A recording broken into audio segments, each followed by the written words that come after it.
Join Greg and Richard right here on Talking Red.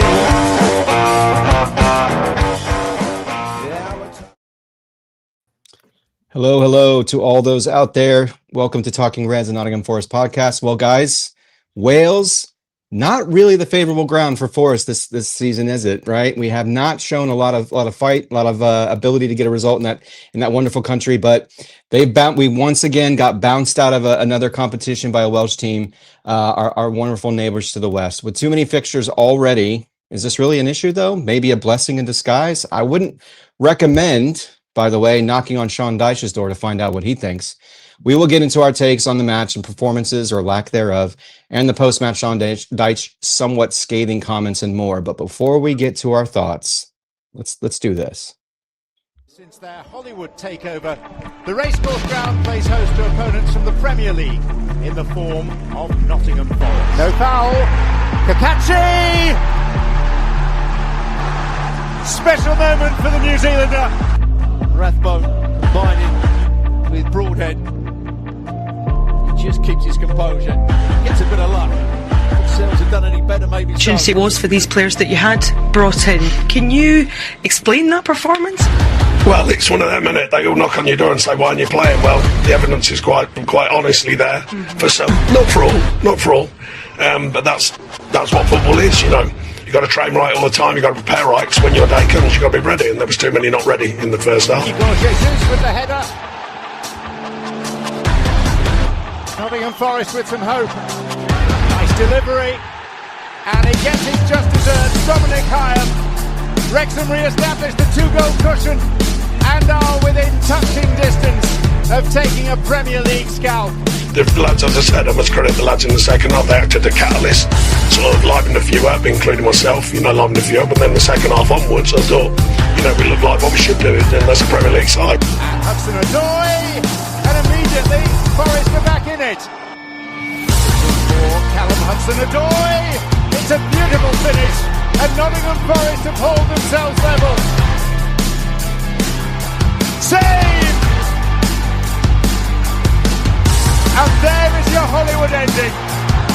Wrexham knock out Premier League opposition for the first time in this remarkable chapter in their history. There it was. The match that we never probably envisioned being this dramatic, although it is a Hollywood ending, right? So it kind of wrote itself like a Hollywood script. But my goodness, man, what an incredible spectacle that was. Greg, grateful to, as always, our normal host, the wonderful, beautiful bearded man to my right, the king of intros, right? I tried to do a little homage to Greg on the intro there with a little Linkin Park overlaid. But man, how are you doing? How are you feeling? General thoughts on the match in general. No, great intro, buddy. It's always good to kind of try and set the tone of the episode with kind of a little bit of a look back on the action. And I'm feeling okay. I haven't had time to sleep on it and reflect on it. I always want to win every game. And the magic of the cup is alive and kicking. We ourselves, in recent times when we were in the championship, had the Premier League team coming to the City ground, Leicester and Arsenal, for example, and we beat them. And so, when you go to championship grounds, or if you're Crystal Palace and you go to grounds that are 6 divisions below you, as we just found out in the last 30 minutes or so, you can definitely come away with a defeat on the board, and you just got to dust yourselves down. It's the FA Cup. It's always been the case that giant killings and lower league teams get the win above higher opposition, and it will forever be the case. This is why we love the FA Cup. It's one of those games that when it came out, we had Wrexham, I kind of winced a bit and thought, you know what, that probably does have, banana skin written all over it. And we'll get into the meats and bones and all the nitty gritty of the actual game itself. But hey, listen, I was pleased with how we responded. A shocking 90 minutes performance that ended in 2-0 or 3-0 would have been really bad. It wasn't that. It turned out to be a penalty shootout defeat. But yeah, I'm feeling okay, and we get a rest in round 4 and beyond now. Absolutely. Thank you, Greg. Yeah, and want to introduce our other contributors as well, the wonderful Mark Turner, which I believe you're the chairman of the Nuno fan club, right? If I remember correctly, is that correct? Yeah. How are you doing, man? How are you doing after that whole incredible, dramatic sort of unfolding of a match that we just witnessed? Well, the best gift I got for Christmas this year was the Game of Thrones box set. So I am now every night churning through Game of Thrones, 2 to 3 episodes a night. And last night I was watching the episode where Ramsay Bolton, in response to Theon Greyjoy, think he's going to be released from torture, says to him, "If you think this has a happy ending, you've not been paying attention." Well, perfect. I speculated this last covers it. I was on the show, and more so than even speculating it, I kind of lent into it. Like I said, clearly the Premier League status is our priority. I want us to go deep in Europe. I love the FA Cup, but if there was one competition to sacrifice, and I did put a caveat, I said gloriously. To Greg's point, I did not want us to go out with a whimper. 3 or 4-0 defeat down at Wrexham would have been incredibly disappointing. I kind of would rather it had not gone to PKs, just simply because I didn't want to put all those miles on the guy's legs. So that was frustrating as well. But nevertheless, we've just made for a great episode of This Is Wrexham. Look forward to watching it later in the year. Absolutely. It's a great point. Yeah, very popular over here. I don't know how popular that is in the UK, but it's certainly popular in the United States, that's for sure. Not popular at all, unless you're from Yeah, Wrexham. I figured. I've had a feeling. Brucey Brucey, Dick's the other day, Rich, and they had Man United shirts up there and Chelsea shirts in Liverpool, and then all of a sudden there were Wrexham shirts. I'm like, of course. what is going on? Yeah, we have my son, and sorry, Bruce. We want to introduce Brucey as well from Texas, who we're going to now dub him the chairman of the Sean Dyche fan club because, of course, he's such a huge fan.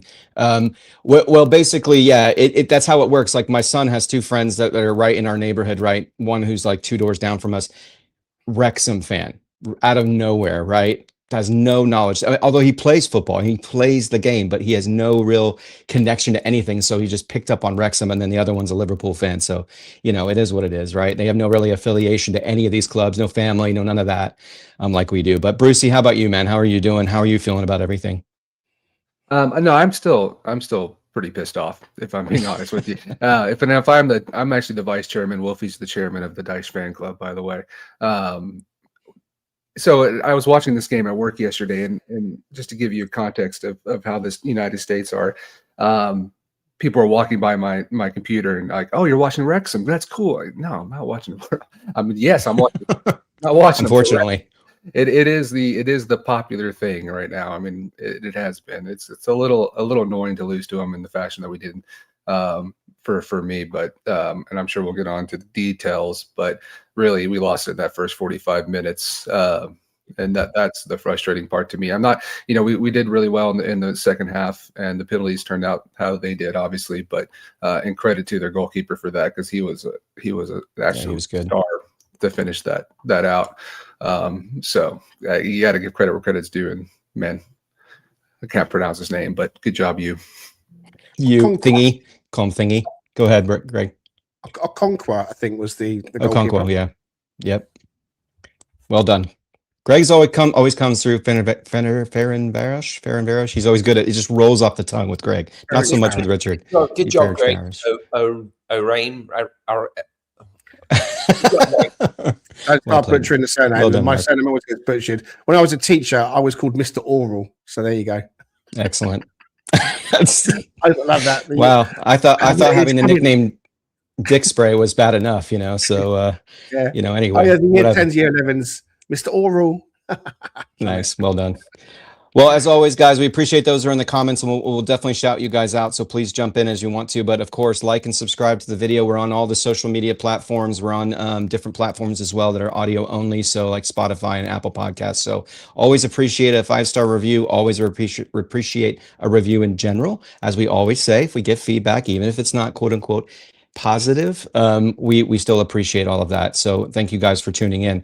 Yeah, we'll get on to the kind of the key things here, but I'd like to kind of bring up, Greg, if you wouldn't mind bringing up that graphic with Sean Dyche's comments there. I mean, there was a lot to unpack, obviously, with that 3.2 minutes of commentary that he gave after the match. But basically, he says, for those who can't see on the screen, you've probably heard this at this point. He says, you can lose a game, but not in that fashion. I put a platform for players to show me they're ready, and so many didn't. The first half was completely unacceptable. Don't come knocking on my door and ask when you're playing when I give you a platform like that. Some don't want to train as hard as they should do. You can't play like that when you've got this badge on. So, wow. Okay. So I think there was a lot to look at in the match, which we're going to get into, but I kind of wanted to use that as a framework because it kind of helps to frame out what happened. So, Greg, I'm going to come to you first. So, Amari Hutchinson, right? So, just talk about the initial, because I think it was Pat Brett in the comments who said, as soon as he saw the lineup, he was concerned, right? And we talked a lot about this being an opportunity, to Mark's point about resting, that it might be good to give people a little bit of time off, especially some key players and some consistent starting 11 players. So what was your thoughts on the initial starting 11, and then specifically with Amari Hutchinson, because he was kind of pivotal in that first goal? Can you just kind of unpack that component of it? So, look, we tried to pick a team, and everyone tries to pick a team beforehand. And you know there's going to be changes. So that's no surprise. You know that there's going to be fringe players coming in to the FA Cup third round. We've got one fit striker for Europe at the moment, which is Igor Jesus, because Callum Hudson-Odoi's gone. So him starting was a real head scratcher for me. I don't know why he started. He ended up playing 90 minutes plus 30 plus missing a penalty. So again, that to me is bonkers. Amari Hutchinson starts in the 10. No problem with that. And you and I have spoken offline, Richard, because you've said, I'd quite like to see Amari in the 10. He played there for Ipswich a few times, or more than a few times. I was happy with that. When you've got Bakwa and then Odoi coming back in as wingers, you know, Bakwa coming in with big reputation, hasn't really got going, needs to get going. Odoi, Swiss international, flattered to deceive, come back in after being injured. You know, the front four, you've got to be happy with that. Especially when you've got Douglas Luiz in as well. You're thinking Douglas Luiz is your 6, and James McAtee is going to be like your Suedo 8. Wasn't quite like that. We can get into more about that, but that, to me, how that worked out wasn't right. And the back line, you know, Marato, Kunya, yeah, everyone's happy with that. Your fullbacks, everyone picked those as well. I don't know why Angus Gunn didn't play, but he picked Sells. So in terms of the team, I wasn't overly fussed. It was just how they performed. Marato, really poor again.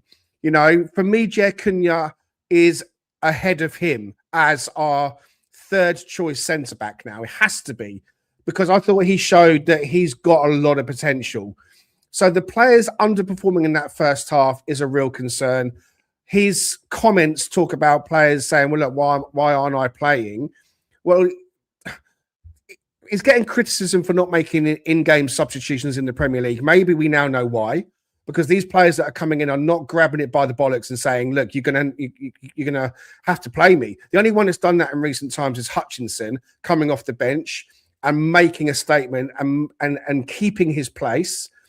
But for the first goal, I mean, that was the problem that I had in my mind when we did discuss Hutchinson in the 10. I know that obviously he was on the edge of our area, but the reason why he was there is because he was operating as our so-called number 10. So he dropped deep in that central area, and he was the one that found himself in the position. And the worry that I had was that he perhaps might be a little bit weak on the ball in terms of getting moved off it, purely because of his size. And that really was evident in the first goal. You know, it wasn't a foul. He was out-muscled. The ball was robbed off him on the edge of our box. And in the blink of an eye, the shot on goal takes the clip off the back of the heel of Marato into the bottom corner. You see those goals happening all the time. When a shot comes in on goal, any deflection is going to cause a problem. So you can't say, well, if it hadn't been deflected, it would have been saved. If my uncle didn't have a dick, he'd be my aunt. Do you know what I mean? That kind of thing. So it shoulda, coulda, woulda, ifs, buts and maybes. To go 1-0 down was really disappointing because we kind of were the better team. We can talk about the Douglas Luiz disallowed goal. It was a handball. We think we could all see that. But we were kind of largely in control. Matt Sells had nothing to do.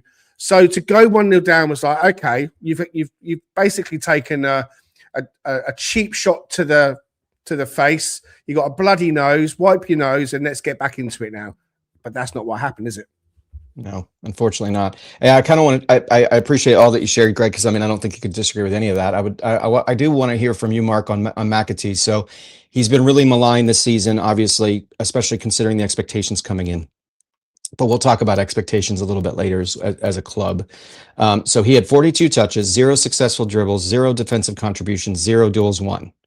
So if he's replacing to a degree Elliot Anderson, that's about the opposite of Elliot Anderson, right?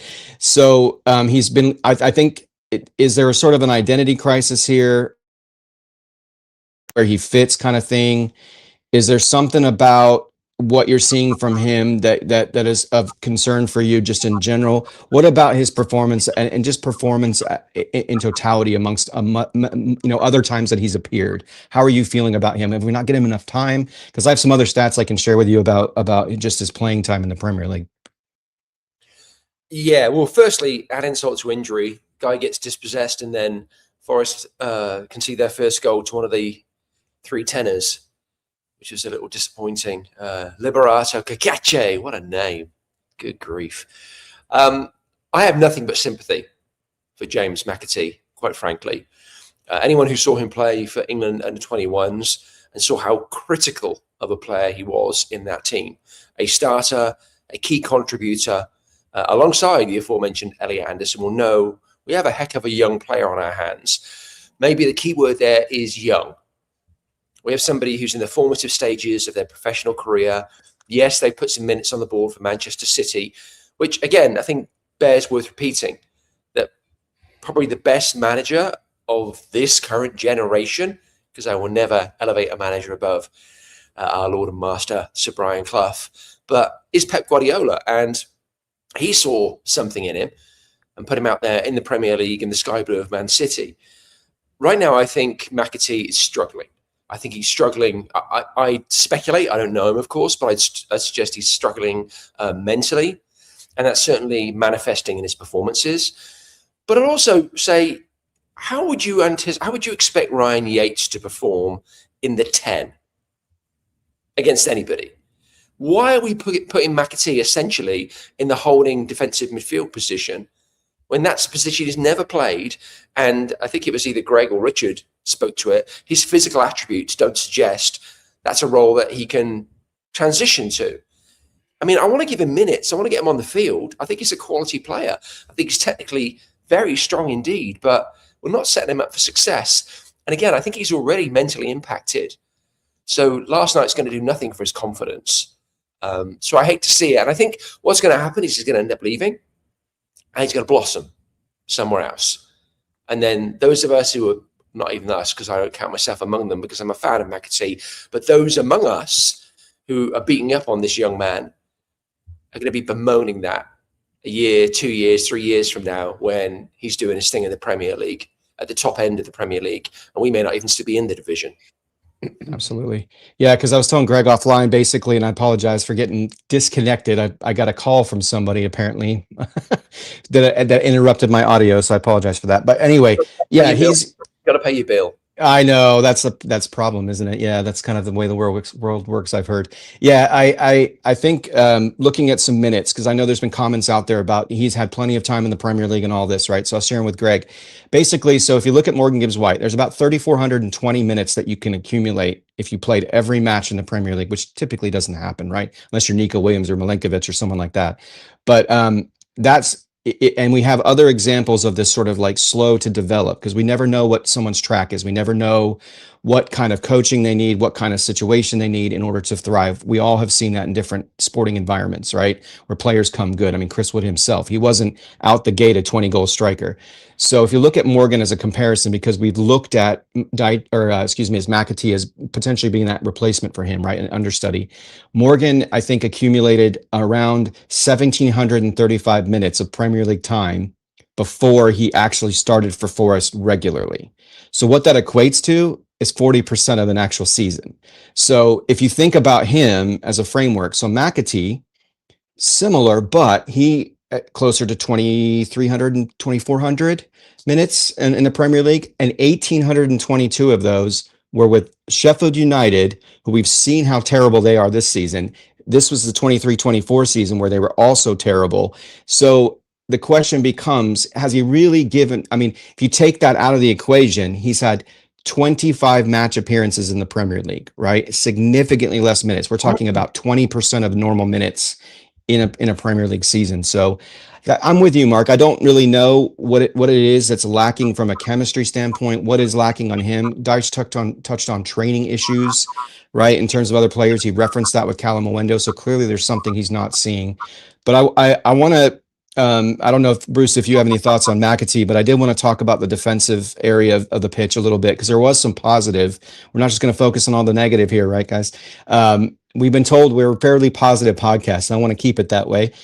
So defensively, Bruce, I would say you might speak to Savona in particular, because I thought he actually played really well. He had 2 assists in the match, and he looked up for it. Now, granted, he's against championship level competition, but we saw what the first half looked like. We know Dyche referenced the fact that we didn't look like a Premier League in the team in the first half. And then he obviously referenced the players because of that. But Zinchenko, Morato, clearly, Greg touched on him. Awful, right? Just awful. He doesn't seem to be able to string some decent performances together. He'll look decent in one moment, make an error, maybe one error in that match, but then he'll have stinkers like this as well that really calls into question, or actually probably just supports the idea of shipping him off. So what were your thoughts about just the defensive unit? And, no Aina, obviously, just coming back from an injury recently. I'm just curious what your thoughts are on those guys, and in particular Savona, and your belief in what he could potentially become. As a unit, they were poor in the first half until we made those was it Zink came off in 45 minutes. I think that was warranted. They got zero help from the midfield. Now we can argue all day or speak all day about who we brought out, as Pat Brett says. Who was the midfield between Luis and McAtee. I actually thought Luis was great in the second half, by the way. But as far as the midfield four, Savona, you're exactly right. He was solid the entire game until he came off. I hope he's okay, because again, that's depth we very much need. I see a lot of promise in that guy, and whether he eventually moves back as a center back or stays as a fullback, he's a guy I definitely want to see for Forest for a while, because I can see him developing. And he's had games where he's almost been the man of the match. Was it Manchester United? He was he was the guy I was shouting for. And he's had some poor games, and that's okay, because he's a young, developing player. One of the incomings that actually has worked out, right? Now, the other three, Cunha, I thought he was solid. I thought he showed some moments. Morato was just lost. He didn't know where he was at. The guy, I don't want to be, again, you said you're a positive podcast, so I don't want to come out and just absolutely tell him to kick rocks or whatever, but hey, everybody saw it. We all saw it. I wasn't as mad at Morato for the first goal. I'll say that. I think their entire defense just shut off. It looked to me as if they all thought it was a foul, and it clearly wasn't. Everybody stopped for a moment, and it was just that moment that Wrexham needed to take advantage of it. And Zink, we've all seen it. Honestly, when I saw the lineup, I thought, oh, maybe he's going to be the midfield player in this, and we're going to play a back three. And I think there was some conversation in the thread about it, but obviously, no such luck. He was a fullback. So, yeah, I was a little bit disappointed. I think there was one moment, I'm trying to remember where it occurred in the match, where the ball came bouncing over, and Morato completely, I think he swung his favored foot at it, but it just he shifted it backwards. Thankfully, Sells was on it, and he came out right away. Veteran goalkeeping move where he just recognized it immediately and thwarted the danger. But that's the kind of thing I think we're seeing more often than not from Morato. I just don't think he's mentally locked in for all the time that he's on the pitch. He just sort of seemingly drifts. And there's moments where he shows adept passing, where he shows like he can be quick and he can diagnose things here and there. But yeah, that's just the conconsistency is lacking. And I agree with when you have a guy that. Yeah, and when you have a guy next to him that's playing, what was his third appearance for Forest, and Cunha, who was adept at what was going on, was reacting to what was going on, and to show up to a guy who's played in, what league did he come from before? Was Benfica, it the Spanish league? Portuguese league. Portuguese lead and played in big games and big moments, and to look as bad as he did, there's either something mentally off with this guy, or like he just not bothered. I don't mean like mentally illness or something. He's just, as far as a letdown, like he knows he's out the door, or he's just not good enough for the Premier League. It's one of the two. Possibly. Yeah, for a guy 6'4", he's and that big, you'd think he'd be a little bit more physical and a little bit better at certain aspects of the game. Sorry, Greg, we're going to jump in. No, I mean, just to go back to your kind of reason for putting up this, I'll put it up again. Sean Dyche comes out after the match, and I know that we're kind of picking the match apart, but we're talking about fringe players here. We're talking about Morato, we're talking about Zinchenko, McAtee, and others coming in, and there's a lot of hoo-ha now about what Sean Dyche has said and why he said it. Some are saying, oh, you can't say this, you're ripping the players apart. So what? So effing what? They're not like kids. These are professional footballers. And maybe that just kind of like shows why, I don't know, maybe it's like whatever gen it is, Gen Z or people that are of a certain age. Oh, you can't say that. Sorry, I'm old school. You rip them a new asshole when it goes wrong. And you tell them, listen, if you're coming onto my pitch complaining that you're not getting any football, and then you're putting performances in like that, then don't think you're going to get another chance anytime soon. So that kind of makes me think, with 15 or more days, in fact, maybe more like 20 or so days of this transfer window, I now wonder just how much of a turnover we're going to see. Apparent interest in Morato from Milan. Please buy him. I don't want to see him again. McAtee, as Mark says, possibly going out on loan. I mean, just quickly on McAtee, you got to say it as you see it. Whether this guy's got so-called potential or not, we're not seeing it now.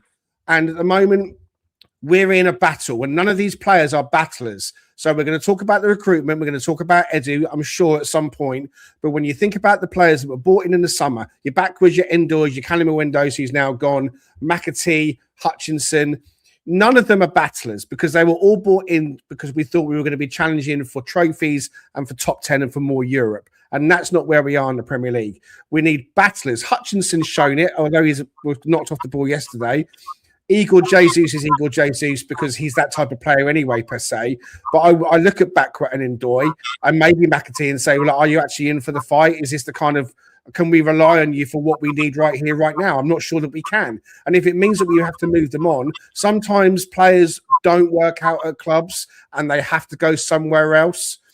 And that's fine. If a player doesn't work out here and they go and have a career elsewhere, then so be it.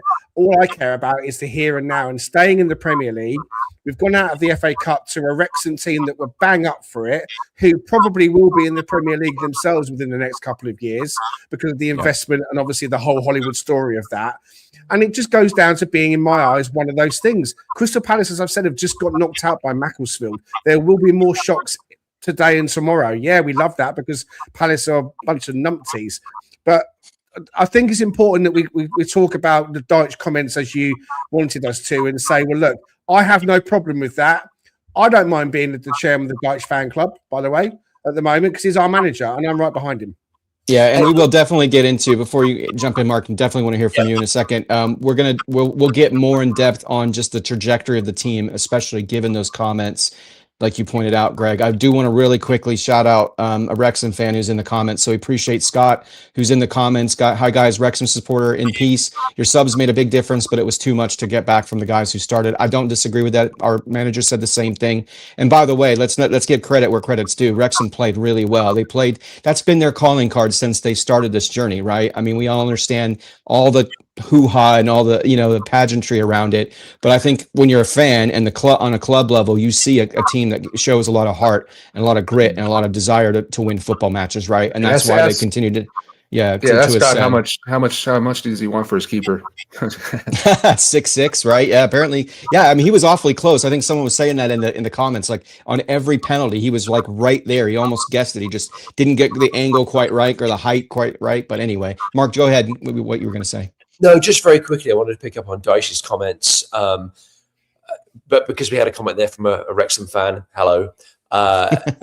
This has been Wrexham's MO and their charge up the leagues. It has been barnstorming. It is you score 3, we'll try and score 4. So it was a fantastic match. I mean, we came out on the wrong side of it, but what an entertainment. I mean, I speculated on WhatsApp, perhaps the best value season ticket in the Football League for Wrexham fans. But as far as Dyche's comments are concerned, I felt they were very canny. Because after a result like that, they say as a manager, you have to be able to manage, right? Not every player responds to the same kind of things, and you really kind of need to pick your spots with individuals. And some, you throw the kettle at them, and others it's arms around the shoulder. But this is one of those rare situations for a manager where I think if you're canny and you deliver the messaging well, you can check a lot of boxes in one foul swoop. And that, I think, is what Dyche has done here. By coming out and saying what he said, he's essentially drawing sympathy with the fans, and he's kind of putting himself on our side of the fence, right? We're all stood there with our arms crossed like it wasn't acceptable, and the B team didn't step up, and we're pissed at them. And so we're kind of in alignment in that regard. So it's clever because he's insulating himself from the result and putting himself on our side of the table. Additionally, he's also creating a scenario whereby now we're in a transfer window. If he looks to ship some of those players out, very few of them are going to leave with any sympathy from Forest fans. They're going to be like, you know what, you didn't take your chance. Dyche is right. You didn't step up. You don't deserve to wear the badge. Out you go. But you're also going to have that contingent within the group who are like, right, okay, challenge accepted, sleeves up, here we go. I messed up on this opportunity, but I'm going to come back stronger, and I'm going to show you, coach. So that broad shot across the bows, I think, was very smart, was very canny. It'll be interesting to see how players respond and which of those camps they fall into. Absolutely. No, I appreciate those comments. Yeah, because I definitely want to talk about this more, because I think there's more to unpack there. But great comments, Mark. Bruce, let's kind of wrap up the match in and of itself. We all know the end result here. We all saw it unfold. I think at this stage, it's probably not a lot to dig into in terms of the details. I mean, anything that you want to add, performance level, anybody that you want to call out, because I do want to ask Greg about Callum Hudson-Odoi for a second, because I think by virtue of it being his son's favorite player, I want Greg to kind of comment on that. But anybody else that you might want to touch on, or anything you want to touch on as it relates to the match? Yeah, well, I was actually going to comment on Callum, but I'll leave that. Sorry, go ahead, Greg. Yeah, go ahead, man, if you want. Yeah, sure. I say that what I can't remember which was his first or second goal, but my God, if that was Messi or somebody like that, it would be all over, posted everywhere. How amazing! Oh my God, he's the GOAT, and that was that good of a goal. But the other person I thought of the whole day as I'm watching this game, and even afterwards, was, my God, how much do we miss Ryan Yates? This screened Ryan Yates. Him in the midfield would have made all the difference in my mind yesterday. And I know there's that, if they're the people on the bench make all the difference, but no, Ryan Yates would have made a difference yesterday. Other than that, again, I talked about it earlier. Savona was phenomenal. Still, like I said, he's a player that I'd like to see. It's unfortunate that it required us to bring on some of the heavy hitters in the second half to make a difference. But again, Morgan Gibbs-White came on, made a difference as you expected. But hey, we also expected McAtee to make a difference, and he did not, right? But I see Morgan he's on an upswing right now. He's gotten a lot of flack lately, but hell, he's been playing pretty well. So hopefully that continues, because again, if that guy's clicking, we're clicking. So shout out to Morgan again. Yeah, he's halfway to his goal contribution numbers that we saw last season. I think it was 7 and 7 last season, 7 goals, 7 assists. So he's at 5 goals, 1 assist this year. Not as much of the assists, which is kind of odd. But anyway, yeah, I completely agree with what you're saying, Bruce. So Greg, what about Callum Hudson-Odoi? Well, look, I want to talk about him, but I want to say also another couple of things as well that I think is really important. When you go 2-0 down in the way we did, 2 goals in 3 minutes, that's been Forest all over in recent times. That's a problem still. We also should have gone 3-0 down, because I don't know what the hell happened on the stroke of half time when we had the free kick that got played forward. I blinked, I looked up, and all of a sudden the chuffing Wrexham player was through on goal. I thought, what the hell has happened here? And Sells got us out of a jam there. Yeah, Zink because it was Zinkernagel. Yeah, I wish it was Zinkernagel. Was it Zink that played it forward and it got intercepted? Because I couldn't quite remember if it's him or McAtee. Terrible. So to have to turn to those players, we didn't want to have to do that, but we did. But we got back into it at 2-1, and that should have been then the start of us getting back into it and winning the game. But it's the freaking set pieces again, guys. A set piece comes over and they can't deal with it, and they score that header, and it's game back on again. And I said to my dad, there's no way we're scoring another 2 goals now. And the only way we did get back into it was because we managed to respond to get to 3-2 within a minute, Callum scoring. So he was brilliant when he came on. He showed intent. It was a lovely finish for his first goal. And it is game on again. And his goal to draw the game 3-3 was a moment, as Brucey just touched on, pure class. When he chests it and then has a chance to take a look. I mean, he's chesting it and he's scanning straight away. And then he just launches it deftly into the corner. It was absolutely fantastic football. But you know what as well? That took us to extra time. And we really should have had enough to win the game in extra time. We had the chances, we had the players. And actually, you know what? If you don't capitalize when you're on top, then ultimately, as well as we've been, or as good as we've been with penalty shootouts over the last however many years it is, it had it written all over that we were going to go out on penalties. And I called Hutch missing, unfortunately. He stepped forward, left foot. I said to Orlando, he's missing this. It's pressure moment, young player. I think we all did. And because we lost the way we did, I can come away, and I've said it, and Mark said it as well, and feel okay. We showed a little bit of something. We didn't get completely embarrassed, but we still got out of the cup. I'm still not happy about it. But taking my Forest hat off, great game. As a neutral, I would have absolutely loved that. The Premier League team got knocked out. The Wrexham story continues, and I'm all for it. I'm all for the Wrexham story. I'm all for the little guy getting picked by the Hollywood superstars and saying, we're going to come and do something special at your club. And that's what they've done. Back to back promotions. You can't but not say, go for it. Love to see them in the Premier League because the story would be fantastic. Don't like going out the FA Cup. I'm not being a soppy sod when I say all that. I wanted Forest to win, but we didn't, and we move on. Absolutely. Yeah, I think there's a certain element of romanticism that we all have about football, right? In some way. I mean, we've certainly seen plenty of these storylines with Forest. I mean, getting promoted and then winning the European Cup, right? 2 consecutive seasons right after. I mean, we all kind of enjoy that. So yeah, great comments, Greg. I do want to quickly, we'll take a quick break. I do want to talk about real shout out real quick to Stu Freestone, our wonderful, I would say, purveyor of cheese, purveyor of goodness. So Stu Freestone, who owns and operates the Cheese Trader in York there on Great Blaine. As always, guys, please get your orders in. He was very busy over the break, with the holidays, but I'm sure he's ready to hit the ground running again. And he's a great guy and a great person to visit with if you come in the shop, just in general, just a man of many layers. So appreciate Stu Freestone, and you get 10% off your order when you do use when you quote Talking Reds with Stu. Even Wrexham fans in the comments can get 10% off. That's right. Yes, absolutely. There you go. Scott, who we just saw in the comments, by all means, order some cheese, my friend. So just real quick, we want to kind of transition to somewhat of what we've already talked about, but sort of getting a little bit deeper, because we know we've got a really critical match coming up against Arsenal at home, right? And so it would be just very Forest for us to have this kind of performance and kind of match result, and then go in there and win 1-0 against Arsenal, right? At least that's what I'm hoping for. But we'll talk about that obviously in our preview, and we'll touch on it a little bit before we get to the end. What I do want to bring up, Greg, is those comments. So there's a couple of comments that were made, I think, in X that are really interesting to me. Paul Morley, who is the most positive and level-headed human being I've ever met in my life. And but he always provides such a great insight. So this is what Paul said on X, and I want to get your guys' thoughts on this. And then we're going to see a post from Max Scott as well. So blame Dyche, blame Edu, blame the players, blame who you like. But the truth is, NFFC last season fooled us all, me included. We're just not as good as we'd like to think we are. You can't go from 17th to 7th in the blink of an eye and think you've cracked it.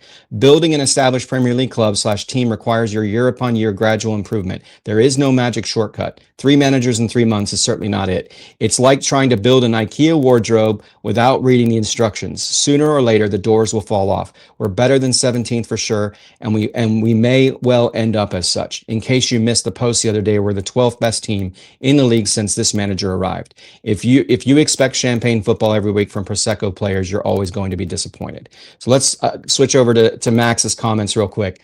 And of course, we can bring these back up, guys, because I definitely want to get your perspective on this. Blame the players, blame the manager, but worth noting the starting 11 that got forced into this mess was essentially an Edu starting 11. 170 million pounds spent on 13 players designed to strengthen and support a squad in NFFC's quest for European glory. Consecutive qualifications and alleviate strain on nights like tonight.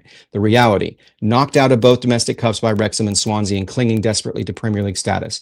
Whether it's Edu or Jason Wilcox, it's high time the spotlight shone on these directors and executives who call the shots but take none of the accountability. All the gear, no idea. All right, so let's take that down, Greg. A lot to get into here. So this is what I want to hear. Mark, I'm going to come to you first. What are your thoughts on this post in general? Because as it can be, there's a lot of vitriol. There's a lot of desire to root cause and say, this is the thing that failed. This is the thing that's causing all of this. This is how we fix it, right? We always want to get that. It feels like it's the magic bullet theory. But what are your take on that? Because, and just the trajectory of the club going forward, do you still, I think you seem to still have faith in Dyche to at least keep us in the Premier League, to maybe even help us win Europa. But we all know what that means come the summertime. So what are your thoughts about some of the perspectives on that? Do you tend to deviate to blame, or do you just try to focus on, not trying to dig that much deeper, just let it be what it is? I'm curious, just your general thoughts on all of that.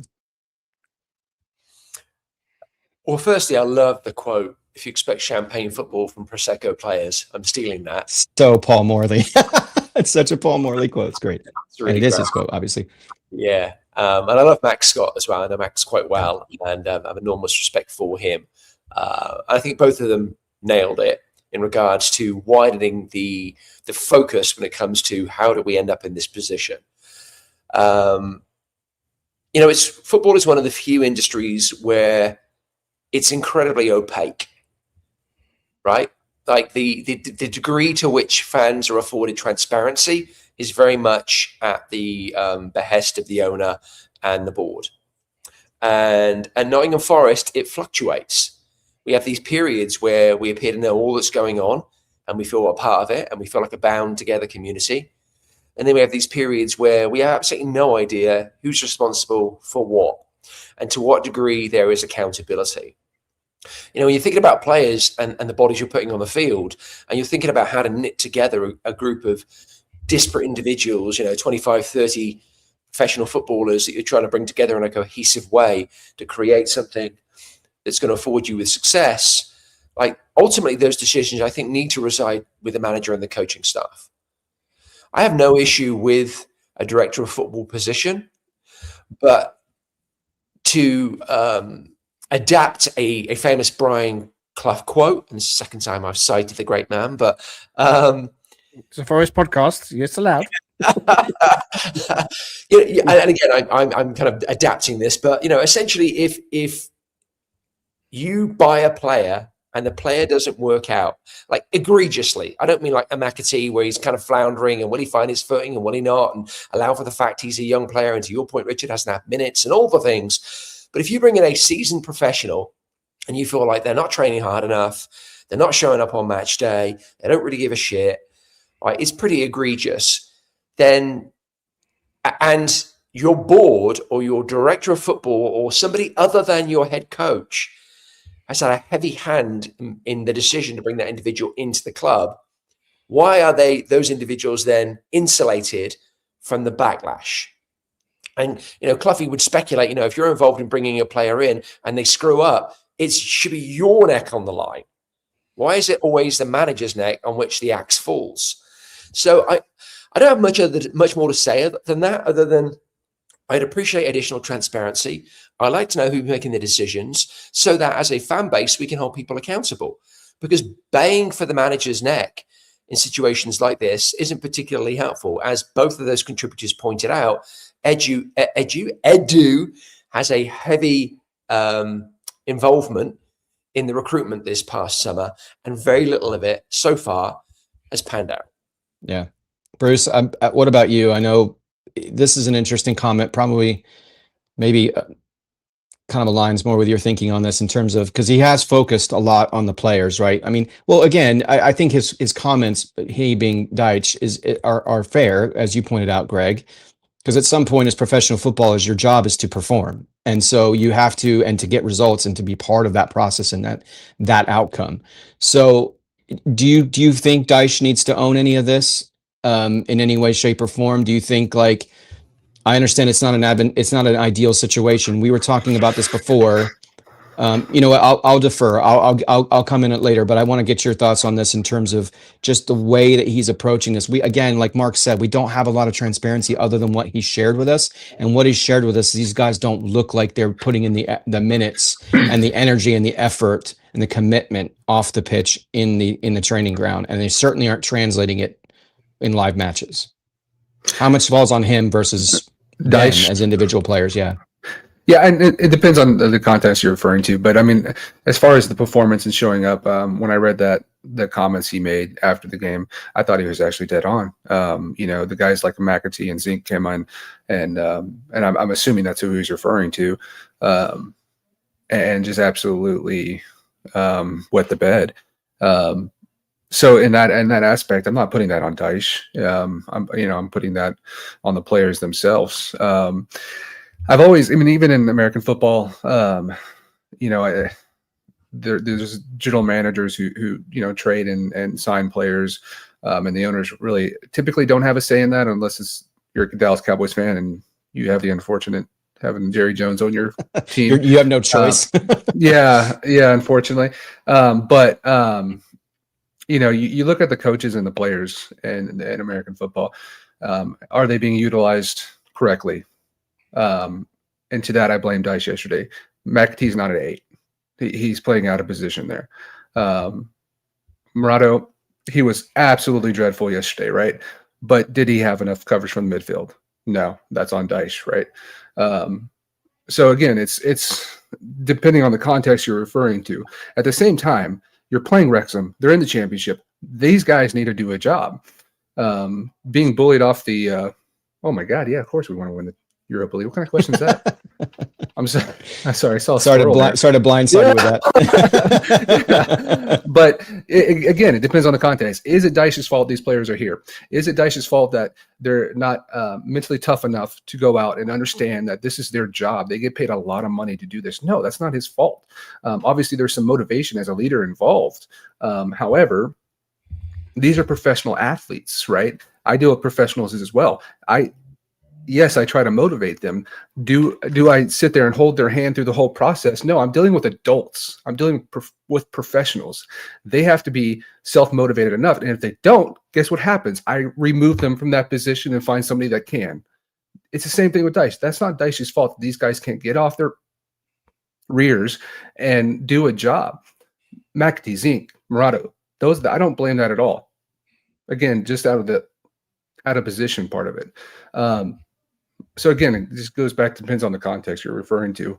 What I blame Dyche for, the tactics. I blame Dyche for the tactics. I blame Dyche for putting people in the wrong position to be successful, because that is his job. But I don't blame him for being handed what he's been handed currently. Yeah, I get you.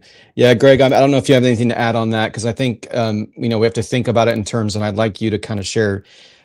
I mean, maybe the match and how it unfolded really has no bearing on the next match that we're playing, right? Because it's a completely different level of competition. I mean, they're leading the league. So, and, it's a home match, which is always a good thing to have that energy and that support from the fans and the crowd. But what are your thoughts just leading away from this in terms of perspective on Dyche as a whole and the coaching staff and the trajectory, coupled with like your confidence leading into, does it affect your confidence in the Arsenal result? Does it not factor in at all? Well, look, I mean, I need to kind of like bring these back up again, because I want to have a quick say on this. I mean, the Paul Morley tweet resonated with me quite a lot. I always agree with a lot of what Paul says, not all the time, but it talks about champagne football, Prosecco players. Well, I mean, I always used to say champagne prices, champagne teachers, lemonade prices is what I quote when I'm doing my job. You want champagne teachers at lemonade prices? It's not going to happen. We thought we were getting champagne players through the door, but we got to go back. And so the tweet of Paul and the tweet of Max are kind of linked by one person, and that's Edu.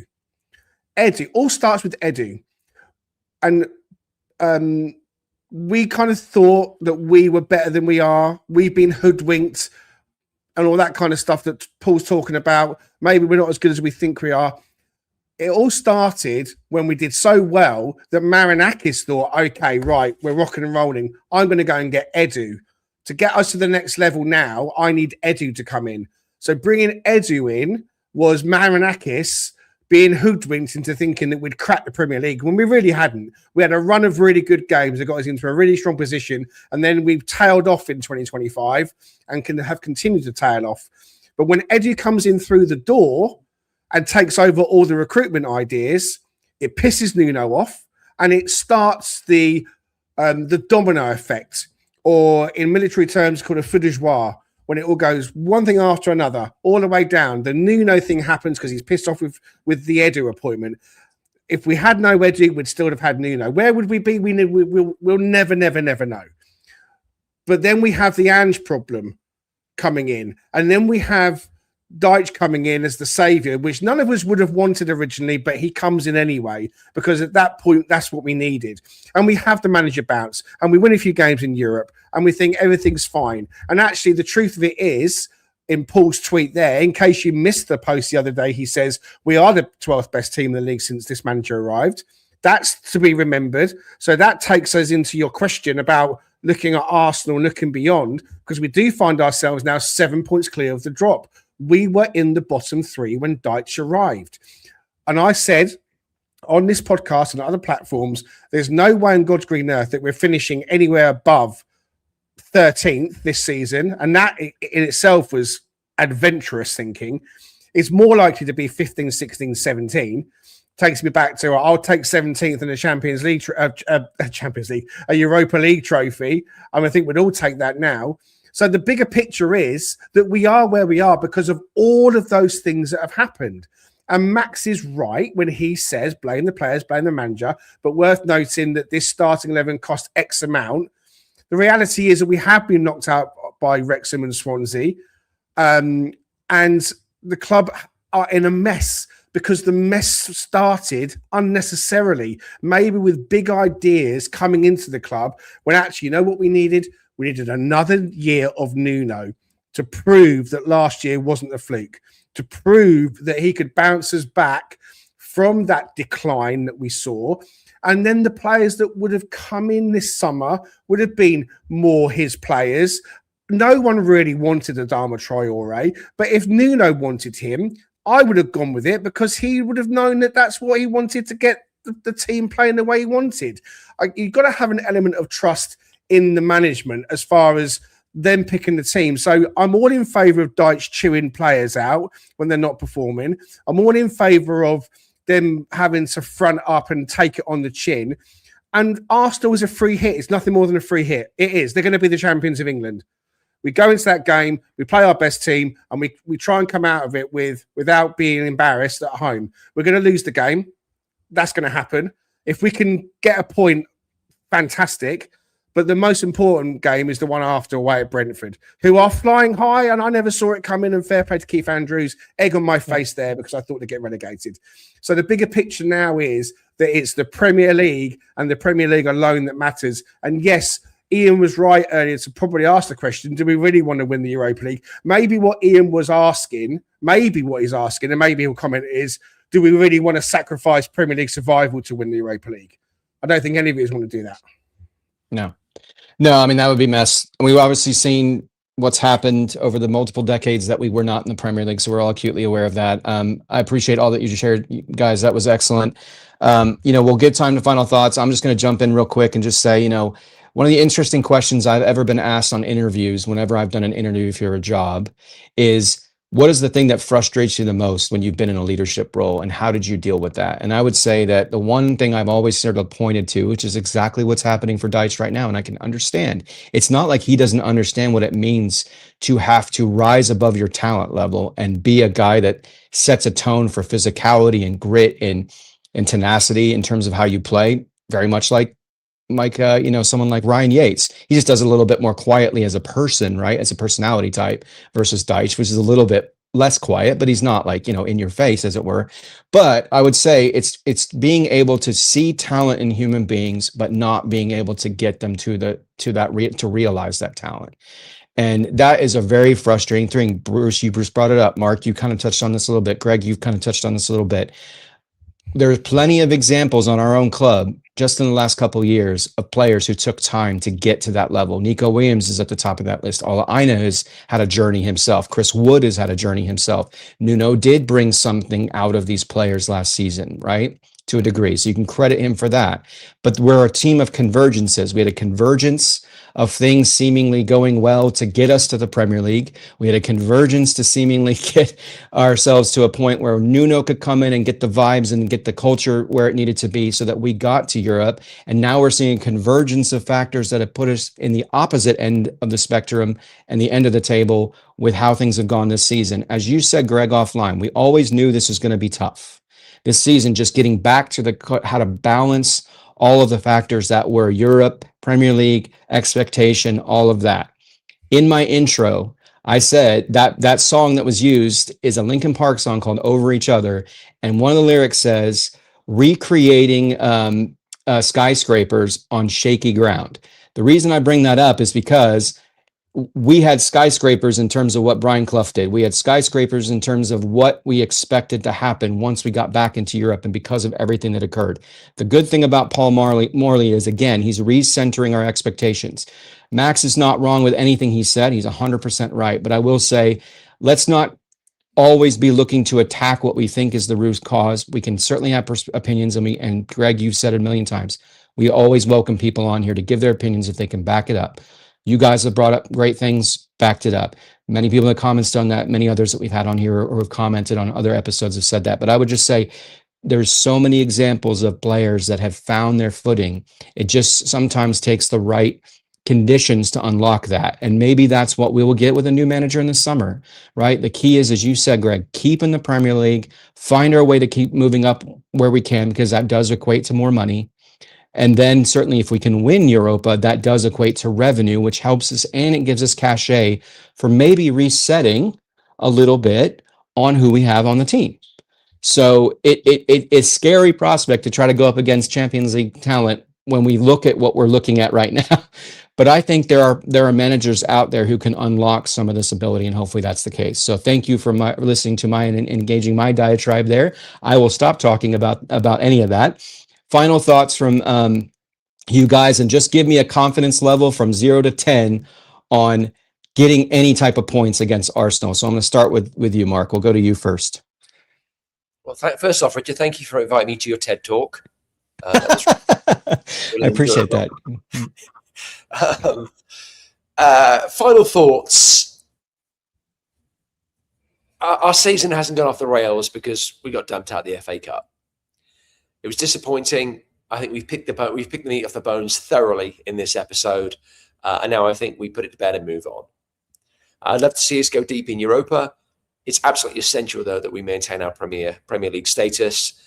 I don't think that road goes through Arsenal. My confidence level, it's weird. Like, head says 0, like 0 out of 10 confidence that we're going to get anything out of that game. But then, to Greg's point, like, Nottingham Forest this last couple of seasons, the things we've been able to do against Arsenal and Liverpool and Tottenham and others have been so unexpected. So I'm going to go with coin toss. That's my official answer. Excellent. I'll equate that to a 5. 5 out of 10.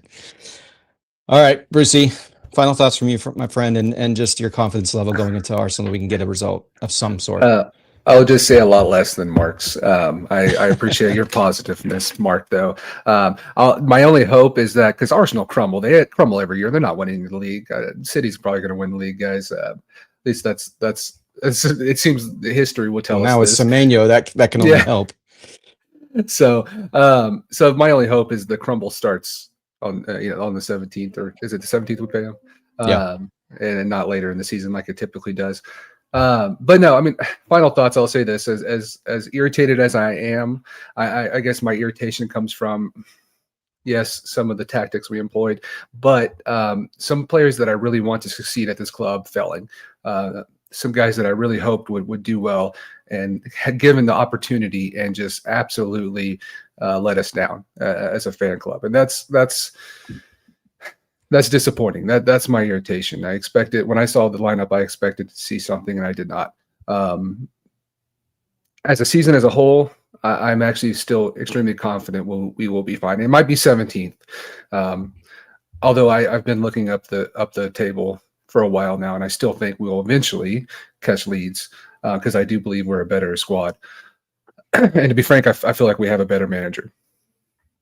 So I'm not doom and gloom about the season. I'm actually overall, despite everything I've said today, I'm extremely positive about where we are at and maintaining Premier League status. My only worry again is the fight and the players to do so. That's my only doubt. I feel like we still have the manager to keep us up for this season. So overall, if not for Ange, we'd be in a lot better situation. I'm still very positive overall. Excellent. Greg, the final thought is over to you.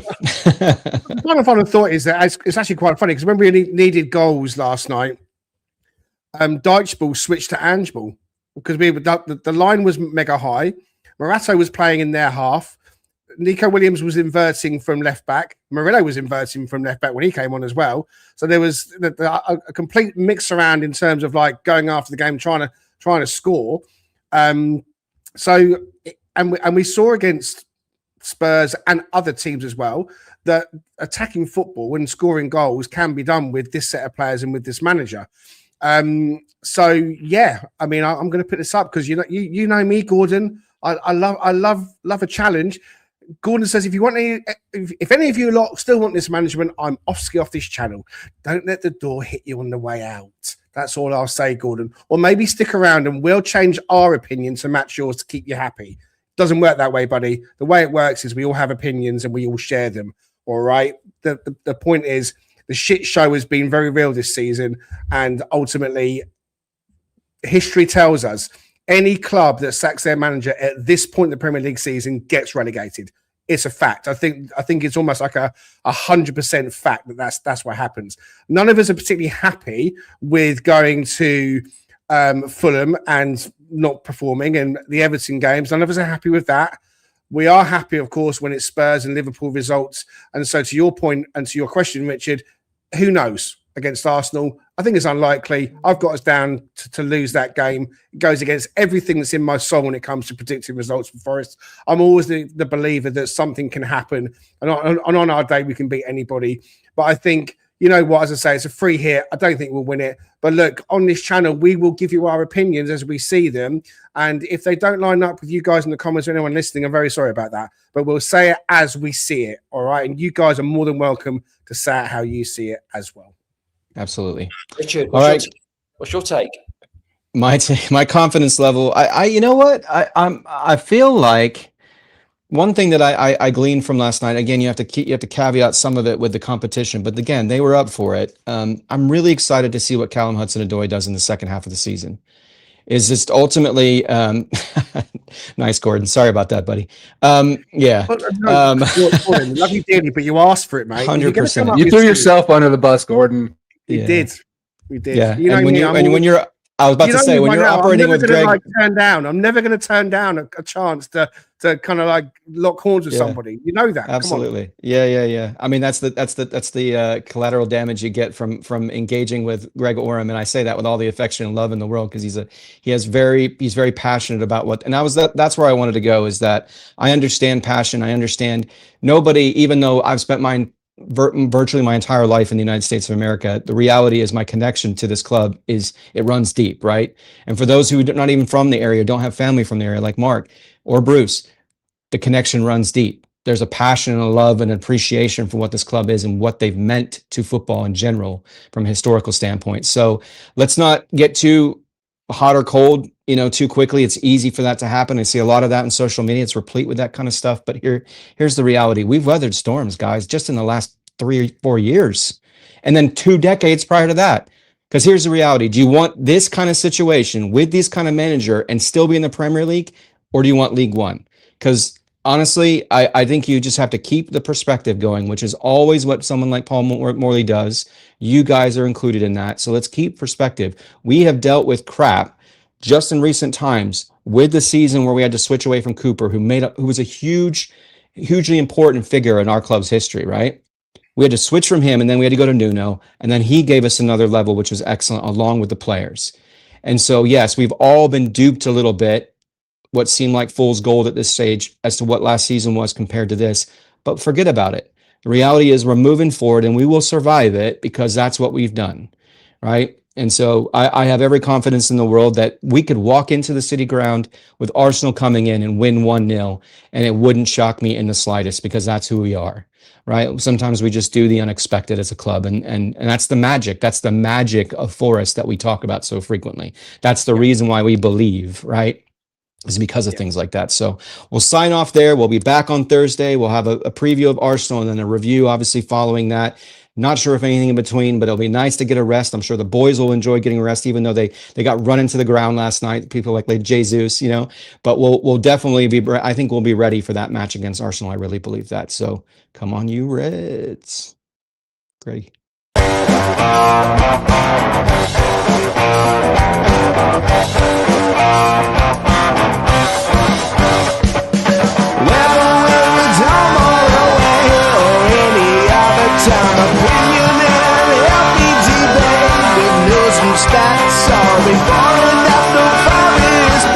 Come join Greg and Richard right here on